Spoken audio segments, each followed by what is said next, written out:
Welcome to health care Ayurveda. நாங்கள் நார்மலாக ஒவ்வொரு நாளும் ஒவ்வொரு தலைப்புகள் எடுத்து கதைக்கிறோம். ஆனால் அதை விட முக்கியமான விஷயம் நாங்கள் இனிமேல் ஒரு நோயோட ரிலேட்டடாக உங்களுக்கு வர ஒரு டிசீஸோட ரிலேட்டடாக கதைச்சிட்டு போனாங்களா அப்படின்னு சொல்லி நினைக்கிறேன்.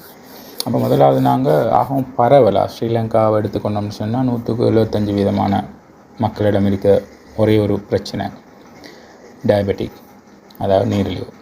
அப்போ இந்த டயபெட்டிக்லேருந்து நாங்கள் எப்படி விடுபடணும் அப்படின்றத தாண்டி முதலாவது விஷயம் ஒரு டயபெட்டிக் வாரத்தை முற்பாதுகாத்துக்கொள்வது, ப்ரிவென்ஷன்.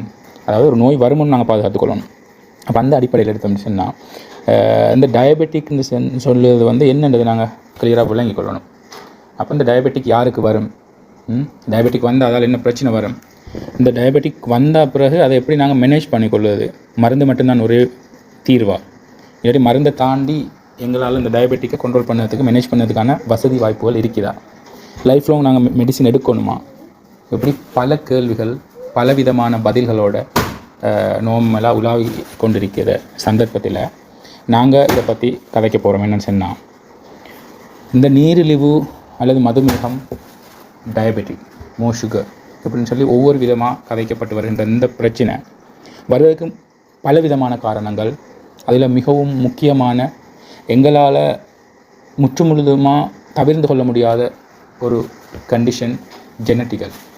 அதாவது தாய் தந்தையர்கள் வழியாக எங்களுக்கும் அது வருவதற்கான சாத்தியக்கூறு இருக்கும் இடத்தில் அதை நாங்கள் தடுத்துக்கொள்வது ரொம்பவும் கஷ்டமான விஷயம். ஆனால் தவிர்த்து கொள்ள முடியும். அதாவது எங்களோட உணவு பழக்க வழக்கங்கள், ஆக்டிவிட்டிகள், எக்ஸசைஸ், இதன் மூலம் நாங்கள் அதை தாமதப்படுத்தி கொள்ளலாம். அப்படி ஒரு சுச்சுவேஷன் வந்தால் நாங்கள் அதை எவ்வாறு கையாள்வது, அது ஒரு பிரச்சனை. அடுத்தது முக்கியமான, இரண்டாவது மிகவும் முக்கியமான ஒரு காரணமாக நாங்கள் பார்க்குறது என்னென்னா உணவு முறை. நாங்கள் உணவு முறையை பற்றி ஏற்கனவே கிளியராக சொல்லியிருக்கிறோம். அப்போ இந்த உணவு முறைன்றது என்னென்னு சொன்னால் எங்களோட உடலுக்கு தேவையான நியூட்ரிஷன், அதாவது போஷணைகள், விட்டமின்ஸ்கள் இதெல்லாம் எடுக்கக்கூடிய ஒரு வழிமுறையில் மிக முக்கியமானது ஃபுட் இன்டேக் தான். அப்போ இந்த உணவு முறையில் என்ன பிரச்சனைன்னு சொல்லி எடுத்தோம்னு சொன்னால், நாங்கள் எடுக்கும் உணவுகள் ஹெல்தி இல்லாத ஃபாஸ்ட் ஃபுட்ஸ், கலர் ஃபுட்ஸ், இது மாதிரியான உணவுகளை நாங்கள் அதிகப்படியான எடுத்துக்கொள்வதும் ஒரு ரீசன். அது இல்லாமல் இந்த அதிகமான கலோரிகளில் அதிகமான குவான்டிட்டியில் மாவு பொருட்களை நாங்கள் எடுத்துக்கொள்வது, கார்போஹைட்ரேட்டை நாங்கள் எடுத்துக்கொள்வதும் ஒரு மிக முக்கியமான காரணம்.